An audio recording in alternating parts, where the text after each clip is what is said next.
অনেকেই মনে করেন স্মার্ট হওয়া মানেই দামি পোশাক পরা বা দামি কোনো ডিগ্রি থাকা। কিন্তু আসল স্মার্টনেস আসে আপনার চিন্তাভাবনা, কথা বলার ধরন এবং আপনার জ্ঞানের গভীরতা থেকে। আজ আমি আপনাদের সাথে এমন 5টি টিপস শেয়ার করব যা আপনাকে কোনো টাকা খরচ না করেই একজন আত্মবিশ্বাসী এবং জ্ঞানী মানুষ হিসেবে গড়ে তুলবে। টিপস নাম্বার 1, প্রতিদিন পড়ার অভ্যাস। স্মার্ট হওয়ার সবচেয়ে সহজ উপায় হলো পড়া। এর জন্য আপনাকে দামি বই কিনতে হবে না। ইন্টারনেটে হাজার হাজার ফ্রি ইবুক, আর্টিকেল এবং ব্লগ রয়েছে। প্রতিদিন অন্তত 20 মিনিট নতুন কিছু পড়ুন, সেটা ইতিহাস, বিজ্ঞান বা সমসাময়িক যে কোনো বিষয় হতে পারে। জ্ঞান আপনার আত্মবিশ্বাসকে কয়েক গুণ বাড়িয়ে দেবে। টিপস নাম্বার 2, ভালো শ্রোতা হওয়া। স্মার্ট মানুষরা কথা কম বলে এবং শোনে বেশি। আপনি যখন অন্যকে মন দিয়ে শুনবেন, তখন আপনি তাদের অভিজ্ঞতা থেকে শিখতে পারবেন। এটি আপনাকে অন্যের চোখে একজন সম্মানীয় এবং বুদ্ধিমান ব্যক্তি হিসেবে উপস্থাপন করবে। টিপস নাম্বার 3, বডি ল্যাঙ্গুয়েজ বা শারীরিক ভাষা।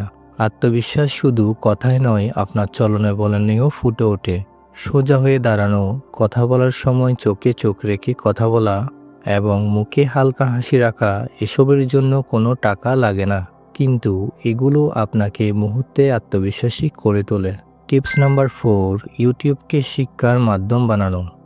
বিনোদনের বাইরে ইউটিউব হলো পৃথিবীর সবচেয়ে বড় ফ্রি ইউনিভার্সিটি। প্রতিদিন নতুন একটি স্কিল বা তথ্য শিখুন। পাবলিক স্পিকিং, নতুন ভাষা বা সাধারণ জ্ঞানের ভিডিও দেখুন। মনে রাখবেন, নলেজ ইজ পাওয়ার।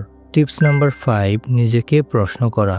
সব কিছু চোখ বন্ধ করে বিশ্বাস করবেন না। কোনো বিষয় নিয়ে কেন বা কিভাবে হচ্ছে তা নিজেকে প্রশ্ন করুন।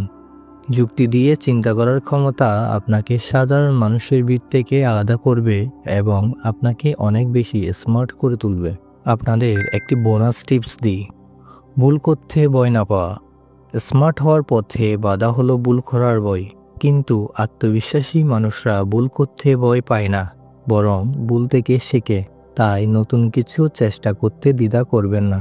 স্মার্টনেস একদিনে আসে না, এটি একটি ধারাবাহিক প্রক্রিয়া।